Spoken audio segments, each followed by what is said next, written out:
Terima kasih pemirsa, masih bersama kami di Liputan Metropolis. Berdasarkan data Badan Pusat Statistik Kabupaten Ogan Komering Ulu Timur, dalam 5 tahun terakhir, angka kemiskinan di Kabupaten Oku Timur cenderung menurun.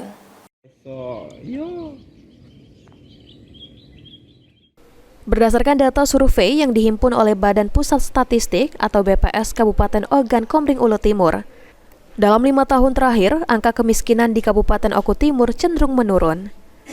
Kepala Badan Pusat Statistik Kabupaten Ogan Komering Ulu Timur menyampaikan, pada tahun 2020, angka kemiskinan di Kabupaten Oku Timur di angka 10,43%. Di tahun 2021, terjadi sedikit peningkatan, angka kemiskinan yaitu di angka 10,60%.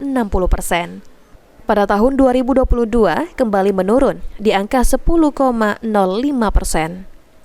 Tahun 2023 di angka 9,99%. Dan di tahun 2024 kembali mengalami penurunan hingga di angka 9,75%. Sehingga secara tren, angka kemiskinan di Oku Timur dalam 5 tahun terakhir cenderung menurun. Turunnya angka kemiskinan di Kabupaten Oku Timur tidak terlepas dari upaya pemerintah Oku Timur dalam menekan angka kemiskinan dengan memberikan bantuan secara personal maupun bantuan usaha melalui dana yang bersumber dari APBD dan APBN. Untuk angka kemiskinan di Oku Timur, jadi selama 5 tahun ini ada kecenderungan penurunan angka kemiskinan. Ya.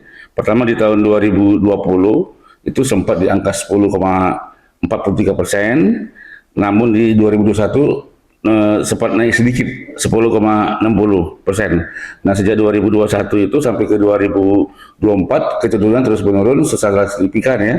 Di 2022 menjadi 10,05, di 2023 9,99%, dan terakhir di 2024 ini 9,75%. Elvandri Jeffriyadi, PAL TV.